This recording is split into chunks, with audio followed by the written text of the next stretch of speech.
Maqaa Abbaa, kan Ilmaa, kan Hafuura Qulqulluu, sadan Waaqa tokko Ameen. Maatiiwwan Waaqayyo kan isiniin jaallatu. Isinis Waaqayyoon kan jaallattan umrii keenya irratti, yeroo keenya irratti, guyyaa kana, yeroo kana, sa'aatii kana dabalee Waaqayyo Abbaan keenya kan sa'aatii kanaan nagaa fi fayyaadhaan nu ga'e. Kabajnii fi ulfinni isaaf haa ta'u. Akkuma beekamu koorsii mana amantaa keenyaa erga fudhachuu jalqabne amma ji'a 4 dabarree jirra. Akkuma isinis beektanii koorsiiwwan garaagaraa fudhachaa akka turre ni yaadatama. Utubaa amantaa koorsiiwwan utubaa amantaa jalqabarraa jalqabne hanga utubaa mana amantaa 5 iccitiiwwan mana amantaa 5 sanirrallee immoo dabarree dubbii Kiristoos sanirrallee immoo dabarree dubbii maaramii barachaa turre. Barsiisaan keenya daaqoon Daani'el daaqoon Alaatinos iddoodhaan sababa garaagaraatiin osoo nu barsiisaa jiranu addaan akka cite ni yaadattu. Karaa kanaan itti cite addaan citee too hafuu waan hin qabneef koorsiin itti aanu haa jalqabu jedhamee sanirra dhaabbannee amma koorsii itti aanu dubbii hafuurota hamoo demonology isa jennuun isa afaan Ingiliffaatiin dubbii hafuurota hamoo akkamitti akka hubannu, hafuurota hamoo kana akkamitti akka hubannu, akkamitti akka ilaallu, jiruu keenya keessatti, jireenya hafuurummaa keenya keessatti, maatii keenya keessatti, jireenya hawaasummaa keenya keessatti rakkoo isaan nurra geessisanii fi karaa isaan ofirraa ittiin ittisnu yookaan immoo karaa isaan irraa bilisa baanee Waaqayyoon qofa waaqessuu dandeenyu karaa ittiin ilaalludha. Kaayyoon barumsa kana akkuma isiniin jedhe hafuurota hamoo maal akka ta'an beekuu, erga beeknee maalummaa isaanii, haala isaan nama ittiin miidhan, haala isaan jiruu namaa keessa seenanii jireenya namaa miidhan erga ilaallee booda karaa Waaqayyo isaan irraa bilisa ittiin nu baase nullee immoo aaboo yookaan aangoo hafuurota hamoo irratti qabnu karaa ittiin ilaallu ta'a jechuudha. Koorsiin kun karaa ittiin ilaallu ta'a jechuudha. Koorsiin kun akka seensatti har'a jalqaba akkuma seensatti haga tokko ilaallee raawwanne saniin booda karaa kanaan sirriitti gadi fageenyaan tokkoon isaanii ilaalaatii itti fufnaa jechuudha. Hafuuronni hamoon akkuma beektanii yeroo garagaraatitti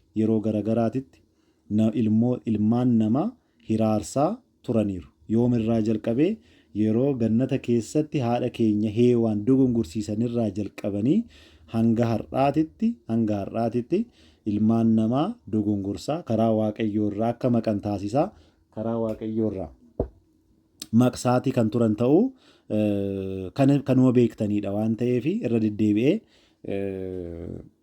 kanuma isinitti himu garuma seensaatitti kallattii maan deemuudhaaf hafuuronni hamoon akkamitti gara addunyaa kana dhufanii gara addunyaa kana akkamitti seenan addunyaa kanatti seenanii akkamitti ilmaan namaa miidhaa gurguddaa ilmaan namaatirra miidhaa gurguddaa akkamittiin gahan kan jedhu kana gaafa ilaallu sirriitti hubadhaa. Gaafa ilaallu eessa deemnaa? Mul'ata 12 lakkoofsa 7 deemna. Mul'ata 12 mul'ata Yohaannis boqonnaa 12 lakkoofsa 7 deemna. Akkanatti dubbifama. Lakkoofsa 7 jalqabee hanga lakkoofsa 12tti kan jiru dubbisna. Akkanatti dubbifama. በሰማይ ሰልፍ ሆነ፣ ሚካኤልና መላእክቱ ዘንዶውን ተዋጉ። ሰሚ irratti salfi inni ta'e qulqulluu Mikaa'elii fi ergamoonni isaa zandoon yookaan immoo jawwicha ni waraananii zandoom ከመላእክቱ ጋር ተዋጋ አልቻላቸውምም። ጀዊችስ ergamoota wajjin wal waraane garuu hin dandeenye. ከዛ ወዲያ በሰማይ ስፍራ አልተገኘለትም። ሰናም ቦዳ ሰሚ irratti isaaf iddoon hin argamne. ዓለሙንም ሁሉ የሚያስተው አዱኛ ሁንደ kan dogoggorsiisu ዳቢሎስና ሰይጣን የሚባለው ታላቁ ዘንዶ ዳቢሎሲ fi seexana kan jedhamu jawwee guddichi irsuum የቀደመው እባብ innis bofa jalqabaasan ተጣለ ኒደርበተሜ ወደ ምድርም ተጣለ ገራ አዱኛስ ኒደርበተሜ መላእክቱም ኤርገሞኒ ኢሳስ ኢሳ ወሊን ደርበተመኒ ታላቅ ድምፅ በሰማይ ሰማው እንዲህ ስል ሰገሌ ጉዳ ሰሚ irratti dhagaye kan akkana jedhu jedha qulqulluun ዮሐንስ ሙልዕተ ሳጋፋ አርኩ አሁን የአምላካችን ማዳንና ኃይል መንግስቱም የክርስቶስም ስልጣን ሆነ አማ ፈይሱማን ጎፍታ ኬኛ ሁምኒስ ሞቱማን ከን ክርስቶስ አንጎኒስ ኒተኤ ቀንና ሌሊት በአምላካቸው ፊት የሚከሳቸው የወንድሞቻችን ከሳሽ ተጥሏልና halkanii fi guyyaa kan waaqa isaanii fuulduratti isaan kassasu isaan himatu ታላቁ ዘንዶ ቦፍቲ ጉድች yookaan immoo jawwee guddichi waan gatameef ተጥሏልና waan gatameef jedhee raawwateet እነርሱም ከበጉ ደም የተነሳ ኢሳኒስ dhiiga hoolichaatirraan kan ka'e የተነሳ ከምስክርነታቸውም ቃል ድል ነሱት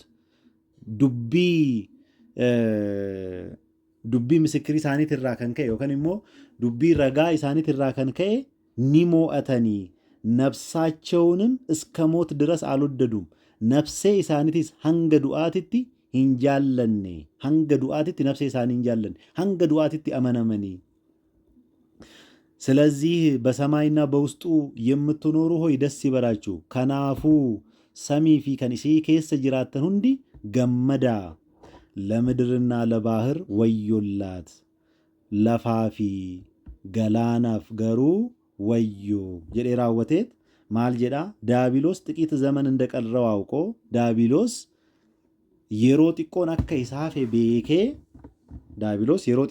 isaafe beekee በታላቅ ቁጣ ወደ እናንተ ወርዷልና አሪ ጉዳዳን ገረ keessanitti bu'eera waan ta'eef asirratti sirriitti akka jala murtanii hubattan kanan barbaadu ለምድርና ለባህር ወዮላት lafaa fi galaanaa fi wayyoo jedhee gaafa dubbatuun argina. Kana jechuun maal jechuudha? Asirratti seexaaninnaa jedhe daabiloos jedhee raawwateet lakkoofsa 9 irratti yoo tuqun argina. Seexanaa fi daabiloos hafuurotni hamooni faallaa hafuura qulqulluu akka ta'an asumaan akka beektaniin barbaada. Hafuurota hamoo kan jennu akkuma kanaan dura sirriitti barannee waa'ee uumamaa gaafa barannu barsiisaa keenya barsiisaa daaqoon alaatinos wajjin waa'ee uumamaa gaafa barannu sirriitti baranneerra. Akkuma beekamu addunyaan ergamoota erga uumamanii booda bakka lamatti qoodaman. Addunyaan ergamoota bakka lamatti qoodaman. Inni daabiloosiin yookaan immoo saaxinaa'eliin durfamu anatu isin uume gaafa jedhu inni qulqulluu Gabreeliin durfamu immoo kan nu uume hanga dhufutti bakkuma jirtanitti dhaabbadhaa akka jedhe ni yaadattu. Yeroo sana addunyaan ergamoota bakka lamatti qoodame. Warra lakki si'ii miti kan nu uume jedhee isa mormee fi warra immoo siitu nu uume dhugaadha jedhanii warri sagadaniif. Warri immoo lakki sagaduullee baatan immoo sagaduufillee baatan immoo kashakkan dhuguma isaa moo isaa miti jedhanii warri shakkan immoo ni turan. Yeroo kana akkuma beekamu addunyaan kun bakka lamatti gaafa qoodamu seexanuma keessaayyuu immoo kan amananii fi kan shakkan ni turan. Kan amananii fi kan shakkan ni turan. Warroonni amanan dhuguma saaxinaa'el situ nu uume ka jedhanii warri amanan seexana yoo jedhaman warri shakkan immoo daabiloos yookaan immoo agaananti jedhamanii bakka lamatti qoodaman. Daabiloos yookaan immoo agaananti jedhamanii bakka lamatti qoodaman. Seexana fi agaananti yookaan immoo daabiloos jedhamanii bakka lamatti qoodaman. Isaanii seexana jedhaman kun lafa baddaati irratti badagaa yookaan immoo yedagaa manfas jedhamu. Lafa baddaati irratti warra gataman yoo ta'an isaan daabiloos yookaan immoo agaananti jedhaman kun immoo lafa gammoojjii yookaan immoo yebarahaa manfas jedhamanii waamamu. Lafa gammoojjiitti irratti isaan gatamanidha. Hafuuronni kun ilma namaa irratti miidhaa garagaraa baay'ee geessisaa akka turan beekamaadha. Miidhaa garagaraa baay'ee geessisaa akka turan beekamaadha. Miidhaawwan isaan geessisan kana keessaa bakka gurguddoo afuritti qoonneetu yaalaallu hoo jenne miidhaan inni tokkoffaan miidhaa fooniiti. Foon keenya irratti miidhaa isaan geessisan. Karaa biraatiin nu dhukkubsiisanii yookaan immoo dhibee nurraan gaanii akka nu dhukkubsan dhukkubsannee maalummaa keenya dagannee karaa irratti akka baanu kan taasisan.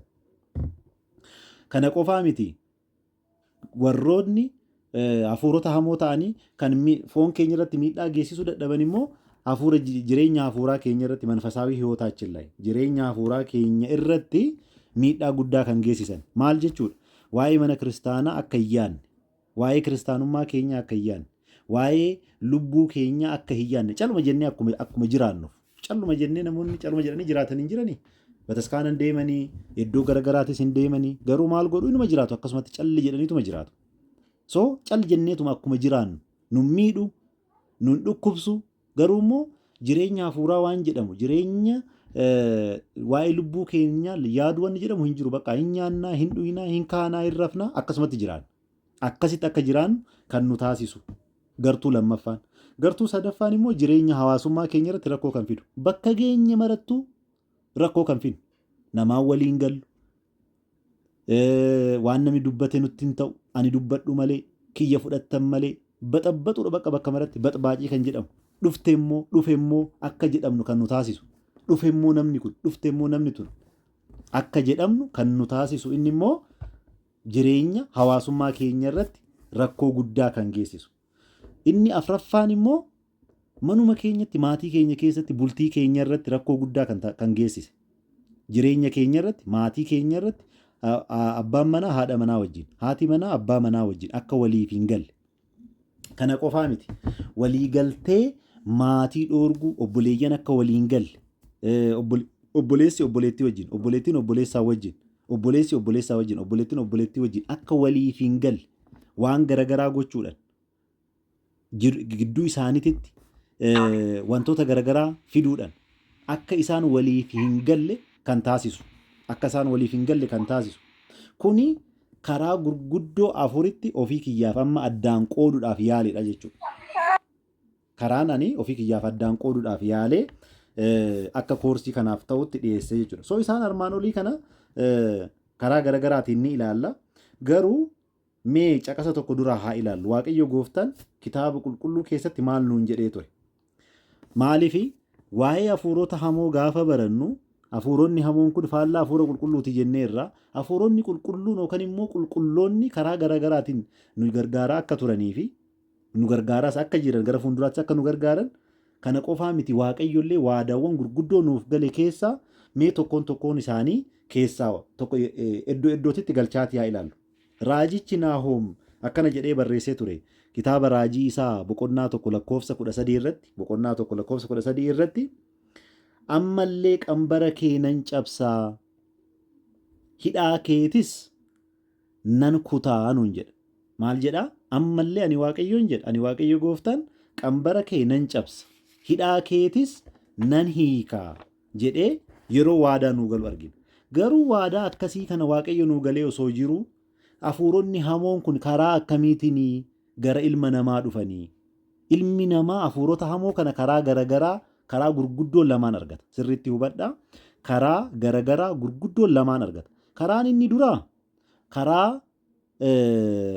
maal jedhama? Karaa aadaa.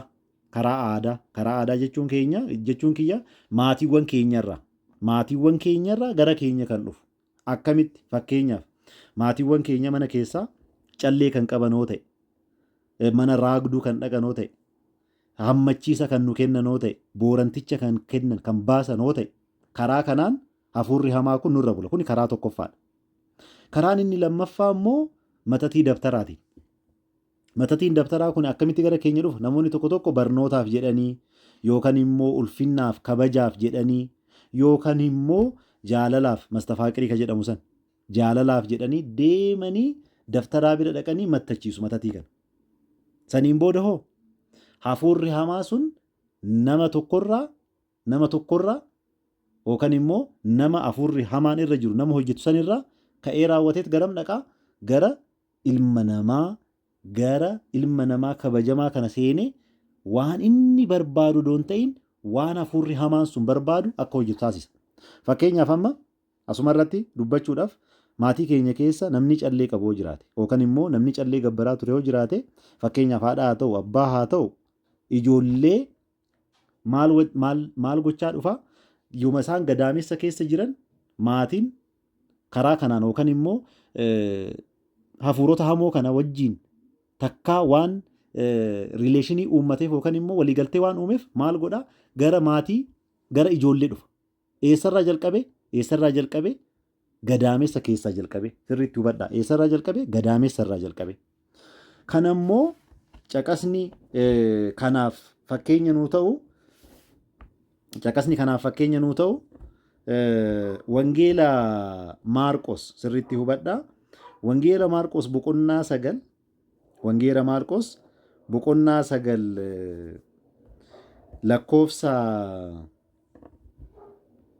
9 lakkoofsa 29 irratti 28 irraa jalqabee isiniif haa dubbisu 28 irraa jalqabee isinii haa dubbisu.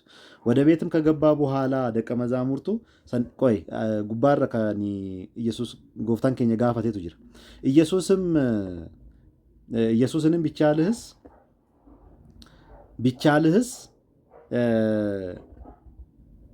ቢቻልህ ትላለህን? ለሚያምን ሁሉ ይቻለዋል jedheen raawwateeti yoom isa qabe hafuurri hamaa kun yoom isa qabe jedhee gaafata. Hafuurri hamaa kun yoom isa qabe jedhee gaafa inni gaafatu abbaan maal jedhee deebisa? Daa'imummaa isaatirraayi jedhee gaafata. Erga isaan deebisaaf erga kana deebiseefii booda hafuura hamaa sana erga irraa ari'ee booda gara manaa erga galanii duuka buutonni nu maaliif baasuu dadhabne yaa gooftaa jedhanii isa gaafatan. Gaafa isa gaafatan gosti kun yih wagan jedheen. Gosti kun amma maal jedheeti isa waame? Gosa jedheeti isa waame wadha. Gosti kun yih wagan በጸሎትና በጾም ካልሆነ አይወጣም ጾሚ fi kadhannaadhaan yoo ta'e malee hin bahu jedheeni jedha. Maal jedheeti isa waame? Gosa jedheeti isa waame. Gosa kan ta'eef maaliif abbaa gaafa gaafatu nutillee gaafachuu akka qabnu gaafa nutti himu abbaa gaafa gaafatu maal jedheeni inni hin beeka ofii isaati. Garuu nu barsiisuudhaaf waan ta'eef maal jedheeni daa'imummaa isaatirraa qabamee ture. Maal isaatirraa jedheeni? Daa'imummaa isaatirraa. Daa'imummaa isaatirraa qabame gaafa isiniin jedhu akka amma isiniin jedhe kana keessaa gadaamessuma keessatti qabatee waliin dhalataa jechuudha. Karaa ofii barbaadeen guddifataa jechuudha. Kun immoo kan amma daftaraa isiniin jedhe kun erga guddatee booda namni tokko nama biraatitti kan ergu. Kan amma akkuma reef isiniin jedhe barnootaaf jedhanee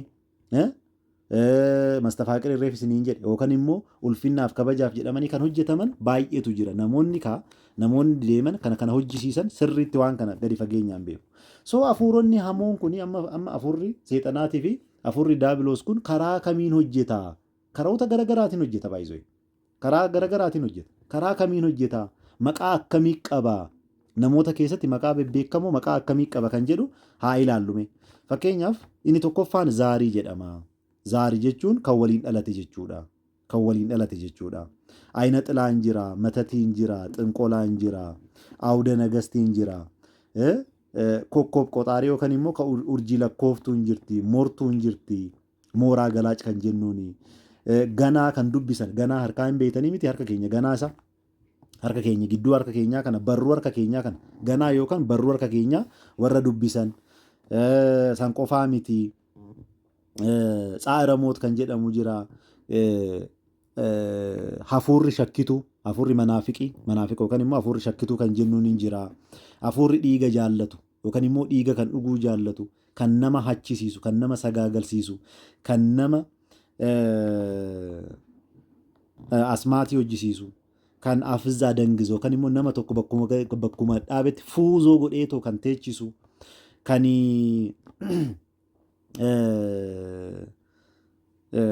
mogadanyaa kan jedhamu ana malee mogadanyaa bakka wanni ani jedhe malee kan reef isiniin jedhe hawaasummaa keessatti anumatu dubbataa anumatu dhagahamuu qaba mogadanyaa kan ta'e kan ajaja didu kan ajaja fudhanne kan hin ajajamne jechuudha.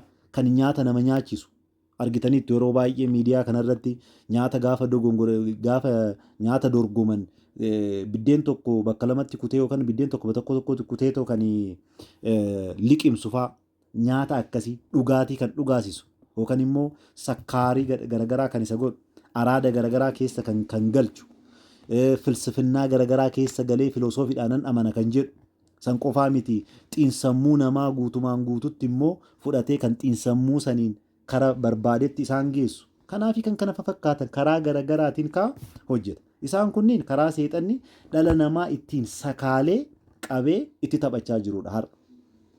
Karaa garagaraatiin hubachuu dandeenya, karaa garagaraatiin beekuu dandeenya. Seexanni ilma namaa karaa garagaraatiin qabee kan itti taphachaa jiru karaawwan amma armaan olitti dubbanne kanaa jechuudha. Karaawwan amma armaan olitti dubbanne kanaa jechuudha. Mee kitaaba qulqulluu irratti, kitaaba Iyyaasuu boqonnaa 3 lakkoofsa irratti waan barreeffame tokko haa ilaallu. Iyyaasuutu uummataan akkana jedhaan Waaqayyo kan itti himaa jira. Iyyaasuun uummataan akkana jedhe, boru Waaqayyo gidduu keessanitti dinqii yookaan raajii waan hojjetuuf har'a qulqullaa'aa. Maal jedhee? Boru jedhe. Waaqayyo gidduu keessanitti raajii yookaan dinqii waan hojjetuuf maal godhaa jedhee? Har'a qulqullaa'aa jedhe. Qulqullaa'uun maaliif barbaachise obboleeyyan keenya?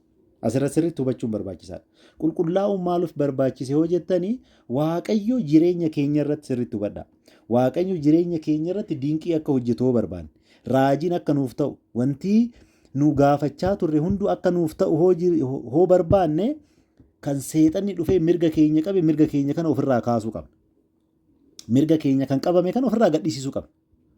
Mirga akkamitti akka qabu itti aannee ilaalla waan ta'eef. Maal gochuu qabna? Mirga keenya of qulqulleessuu qabna. Waaqayyo fuulduratti of qulqulleessinee argamuu qabna. Gaafa Waaqayyo fuulduratti of qulqulleessinee argamne maaltu ta'a? Waaqayyo nu gidduutti maal hojjeta? Dinqii hojjeta. Akkamitti kan of qulqulleessinee argamu? Akka qulqulluu Phexros abbaan keenya hojii duuka bu'ootaa boqonnaa 2 lakkoofsa 38 irratti nutti himetti jechuudha. Maal jedheen nutti hime? Phexros qalbii jijjiirradhaa jedheen uummata yeroo san dhufanii too isaan dhaggeeffataa jiran sana egaa wangeela itti lallabee booda maal jedheeni? Qalbii jijjiirradhaa jedheen. Akka cubbuun keessan isiniif haqamuufis tokkoon keessan maqaa gooftaa fayyisaa keenya Yesuus Kiristoosiin cuubamaa jedheen. Saniin booda hoo kennaa hafuura qulqulluu ni argattu jedheen. Sirriitti hubadhaa asirratti. Jecha kana sirriitti hubadhaa. Hojii duuka bu'ootaa boqonnaa 2 lakkoofsa 38. Maal jedhee Iyyaasuun? Boruu Waaqayyo gidduu keessanitti dinqii hojjeta waan ta'eef, Waaqayyo gidduu keessanitti dinqii hojjeta waan ta'eef har'a qulqullaa'aa jedheen. Har'a nu qulqullaa'uu qabna Waaqayyo fuulduratti. Har'a Waaqayyo fuulduratti nu qulqulloofnee qulqulluu taanee gaafa argamne Waaqayyo jireenya keenya irratti dinqii hojjeta. Dinqii akkamii? Dinqii akkamiitu hojjeta Waaqayyo? Dinqiiwwan garaagaraa kan nu yaannee hin beekne, kan nuyi sammuu keenya keessatti takkaa ofitti himneetu kan hin beekne dinqiiwwan garaagaraa Waaqayyo jireenya keenya keessatti ni hojjeta. Jechi Waaqayyo kanarraa kan hubannu Waaqayyo jireenya keenya keessatti dinqii yookaan raajii hojjechuudhaaf yoo barbaanne akka hojjetuuf yoo barbaanne har'a nu qulqullaa'uu akka qabnudha. Har'a qulqulloofne qalbii keenya jijjiirrannee nissahaa gallee jechuudha. Qalbii keenya jijjiirrannee abbaa gaabbii bira deemnee nissaa abbaatii bira deemnee erga qalbii keenya jijjiirrannee booda Waaqayyo jireenya keenya irratti sirriitti hubadhaa. Jireenya keenya irratti dinqii yookaan raajii akka hojjetuuf maal goona ni heeyyamnaafi jechuudha. Seexanni garuu taa'eetu nu eegaa gaafa nu akkana goonu kana lakki taa'ee nu eegu. Diinni hoo maal jedha? Diinni waan jedhu haa dhaggeeffannu. Akkana jedha. Diinni keenya garuu akkana jedha. Akkam jedha?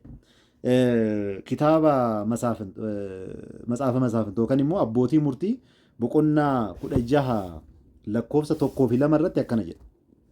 Seenaan kuni seenaa Soomsoonii fi seenaa Daliilaati. Daliilaa fi Soomsoon ni beektu jedheen yaada.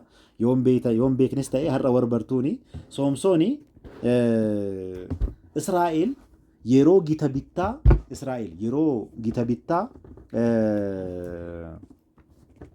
warra Filisxeem jala turtetti nama dhalateedha.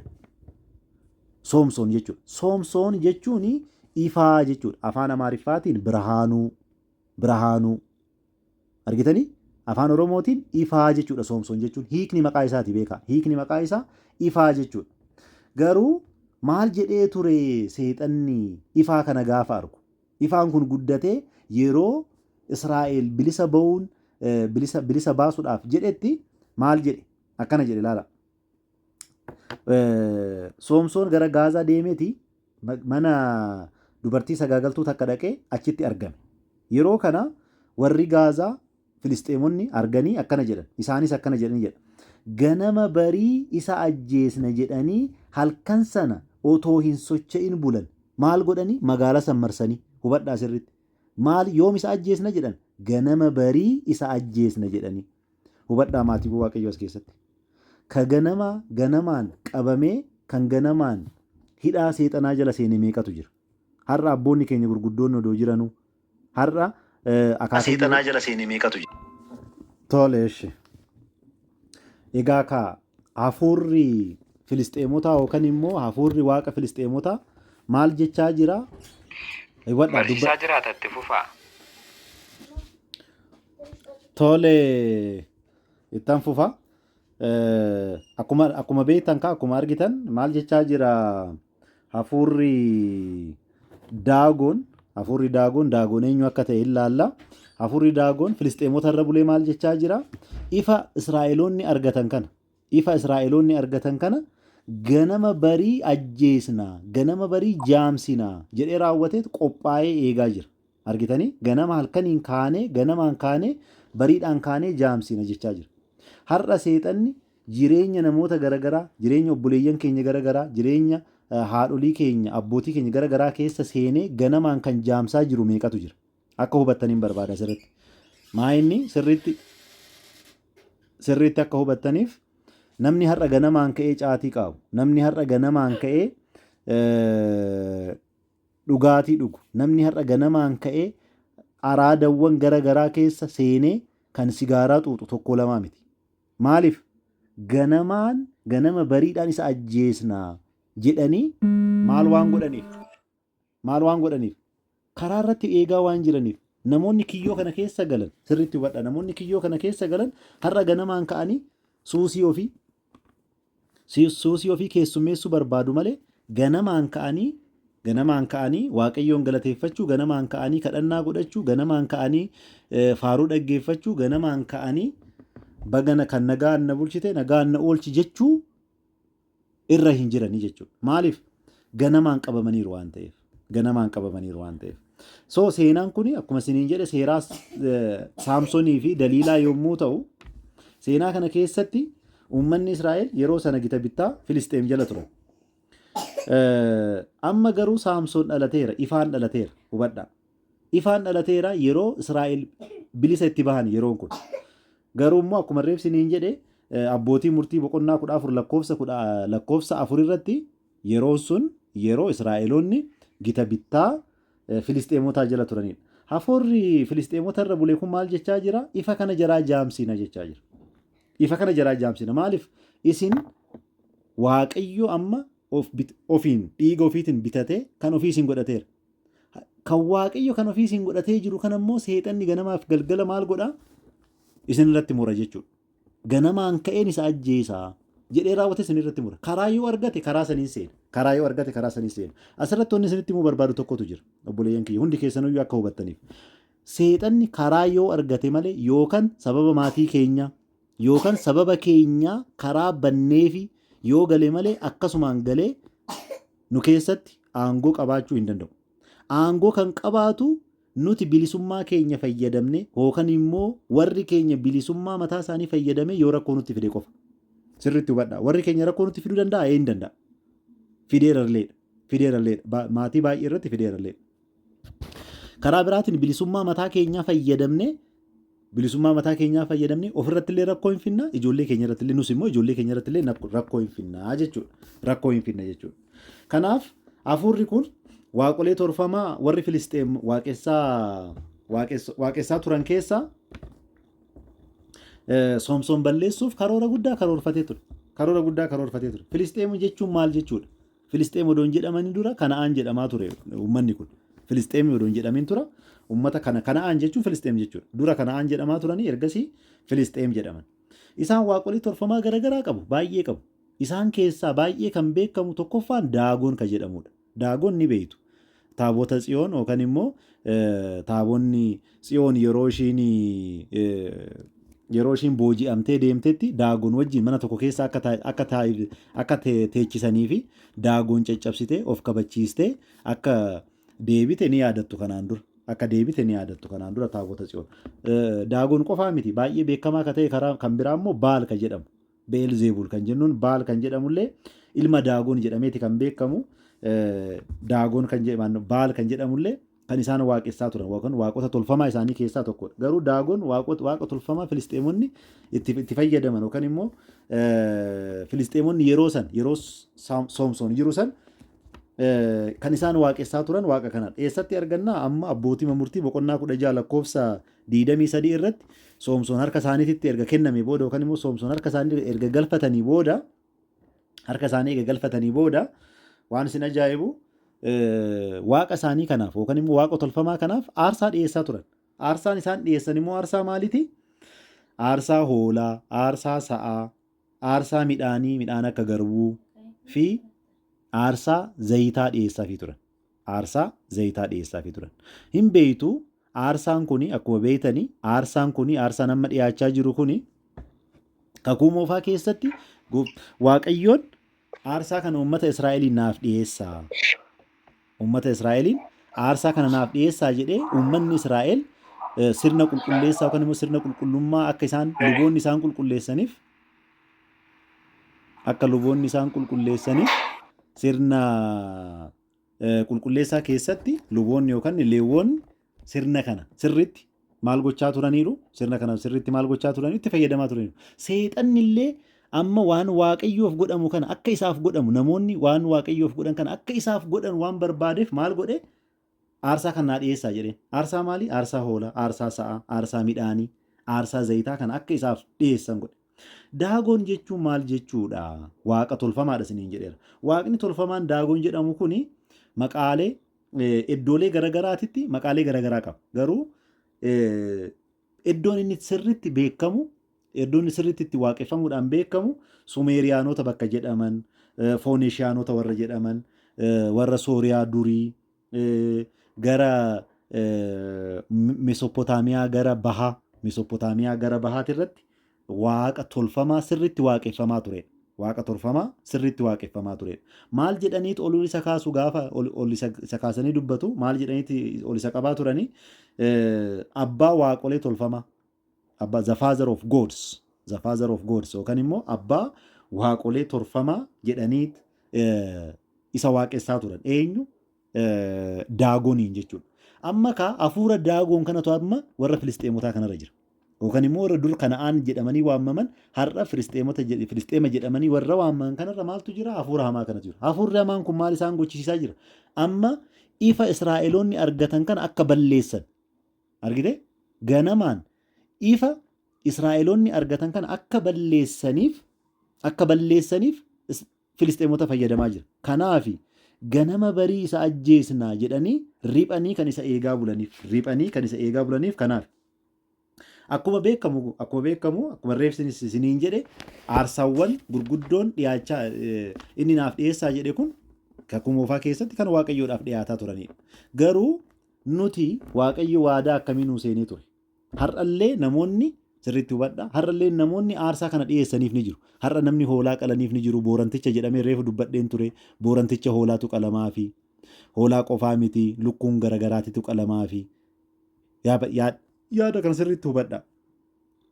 Garuu qulqulluun Phaawulos ergaasaa isa tokkoffaa dhiifama. Qulqulluun Phexros ergaasaa isa tokkoffaa boqonnaa 2 lakkoofsa 5 fi lakkoofsa 9 irratti waan akkanaa nuu kaa'ee ture. እናንተ ደግሞ ሕያዋን ድንጋዮች ሆናችሁ በኢየሱስ ክርስቶስ ኢስኒሞ ዳጎሌ ወከን ካታሌ ሰጅራታ ታተኒ ኢየሱስ ክርስቶስን ዋቀዮዳፍ ዋን ይሰገመቺሱ ደስ የሚያሰኝ መንፈሳዊ መስዋዕትን አርሳ ሀፉራ ታቀርቡ ዘንድ አከዲየሲተኒፍ ቅዱሳን ካህናት አርጊተኒ ቁልቁሎተ ሉቦታ እንድትሆኑ አከታተኒፍ መንፈሳዊ ቤት ለመሆን ተሰሩ መነ ቁልቁሉማ ተውዳፍ ሆጀተማ ነው እንጂ አርገተኒ ምቲ ከኑመለ ለኮፍ ሰገድረት ይረዴቤ ማል ጀዳ እና እናንተ ከጨለማ ኢሲንገሩ ዱከና ኢራ ወደሚደነቅ ብርሃን ገረ ኢፈ ዲንቂሲሳ ከን ኢሲን ዋሜ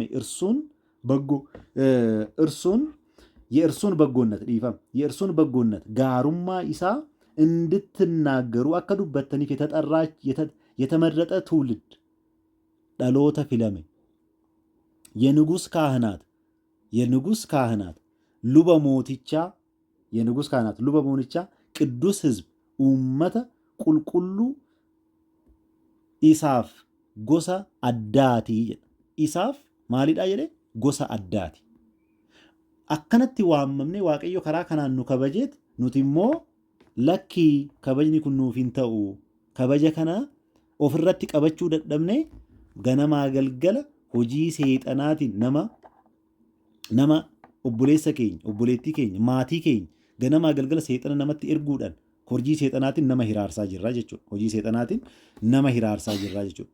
Waadaan nuuf galame kennaan nuuf kenname osoo jiru nuti garuu akkuma isiniin jedhe karaa garagaraatiin kiyyoo seexanaa jalatti kufnee argama. Karaa garagaraatiin kiyyoo seexanaa jalatti kufnee argama. Kiyyoon kunniin jireenya keenya boolla gadi fagoo nutti taasise yookaan immoo nutti godhee achi keessaa ba'uudhaaf baay'ee tokko rakkachaa jirra jechuudha. Achi keessaa ba'uudhaaf baay'ee tokko rakkachaa jira. Haa ta'u malee Waaqayyo gooftaan keenya waadaa garagaraa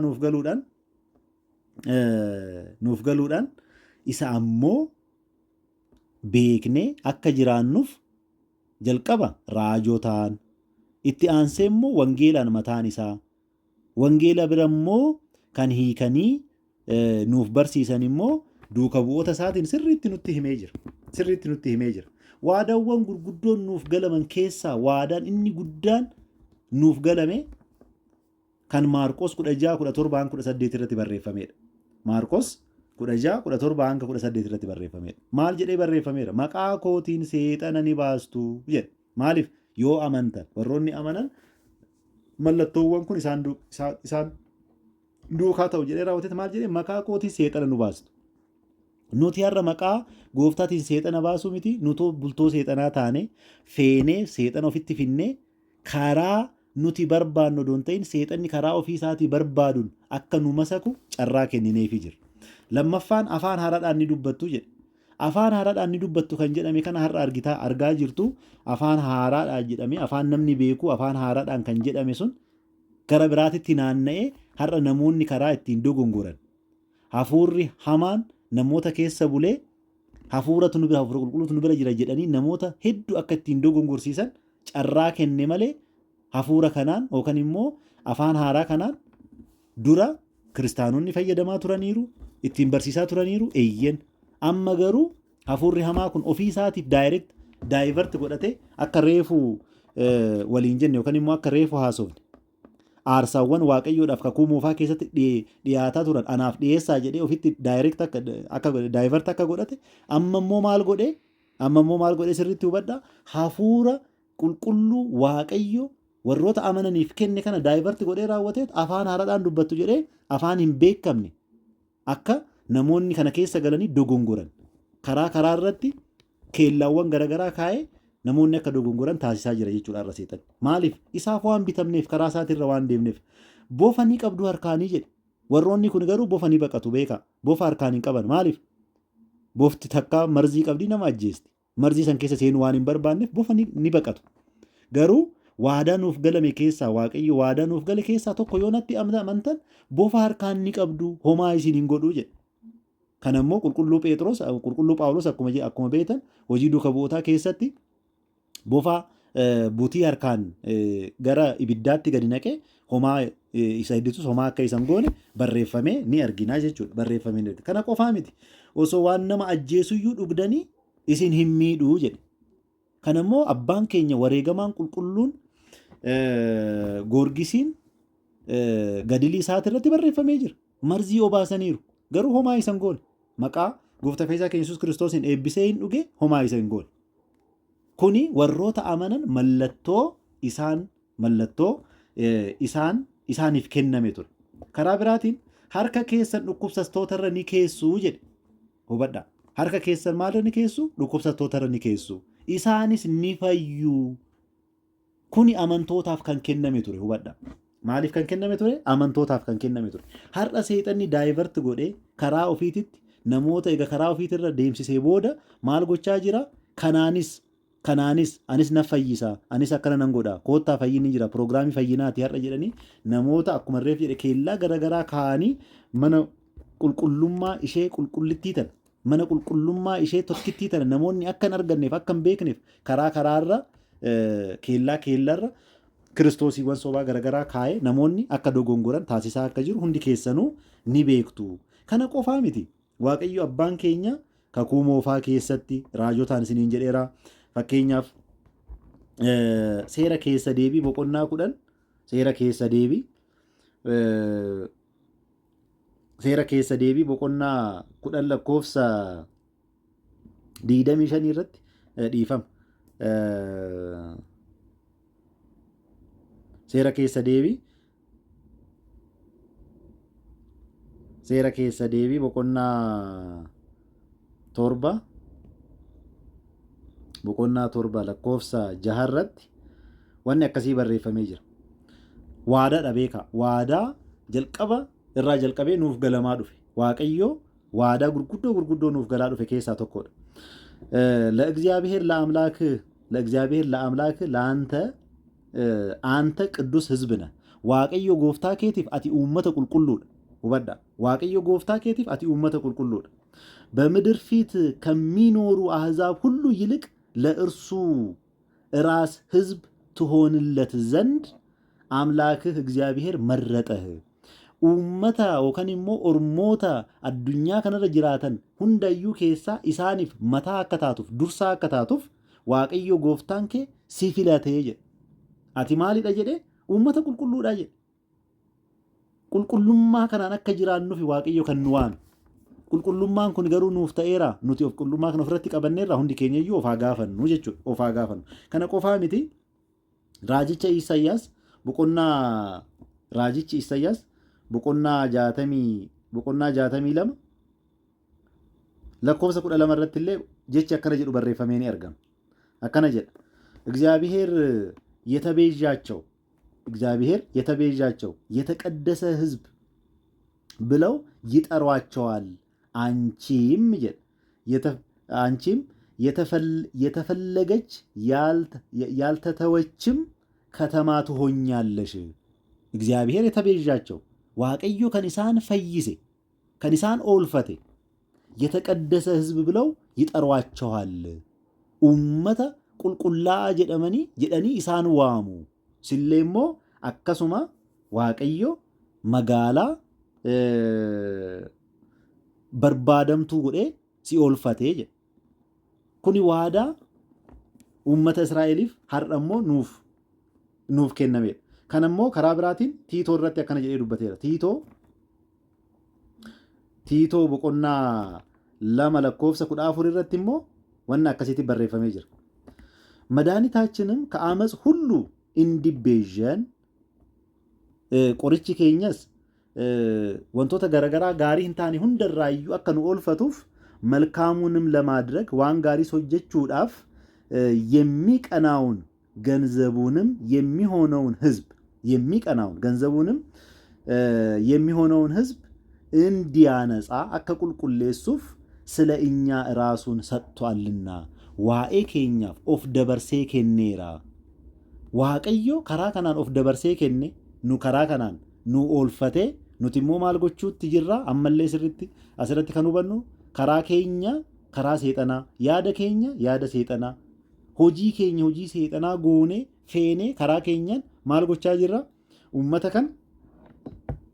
ኡመቱ ሞራለ ከን ኢጆሌ መኬኝ ዋቲ መኬኝ ኡቡለየኑ መኬኝ ሂራርሳ ጅራ ጀቹ ከነ ስሪቲ አከ ቀበተን አከ ዱካ አከ ወኖ ጀተን አከ ሴንሰቲት አከ ሴንተን አከ ቤክተን በርባዳ ቶርባን አራሱ መረትኒ ዳባ ከነ ጫላ ስንት ኔሬሱ ቶርባን አይነጥላ ከንጀዱ ራጀል ቀብኔ ባዬ ኡመተ ብየ ኬኛ ኬሰቱ ኡመተ ብየ ኬኛ ሚቲ ኡመተ አዱኛ ሁንዳ ከሚደ አይነጥላን ኡመተ ብየ ኬኛ አከሚት አከሚድ ኪታብ ቁልቁሉ ጨቀሱዳን ወልቲ ፊዱዳን ወልቲ ሂዱዳን ሁንደ ሳኒቱዩ ጨቀሰ ካሱዳን ኒ ኢላላ አይነጥላን አከሚቲ አከ ኑሚድ አከሚቲ ረኮ ጉርጉዳ አከ ኑራንገ ኬሰቱ ሚርገ ኬኛ ቀበቹዳን mirga keenya dhaabbachuudhaan maaliidhaaf kissii keenyaaf maaliif himannaa keenyaaf mirga keenya qabuudhaan akkamitti waaqayyo fuulduratti nu salphisuudhaaf akka qophaa'ee jiru ayinaxilaan guyyaa hojjaa duraatti fakkaata kan itti fufu hojjaa duraarraa yookaan immoo wiixatarraa jalqabnee ni ilaalla. Waaqayyo abbaan keenya hanga har'aan haga ammaan wajjin ture kan nu barsiise kan nu gorse maqaan isaa kan ulfaatee fi ol ka jedhe nuuf haa ta'u.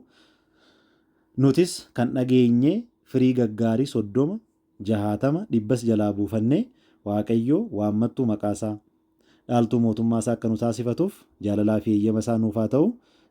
Ulfaadhaa galatooma isiniin jedhaa asumarratti hin dhaaba nuuf haa turu. Ameen barsiisaa keenya.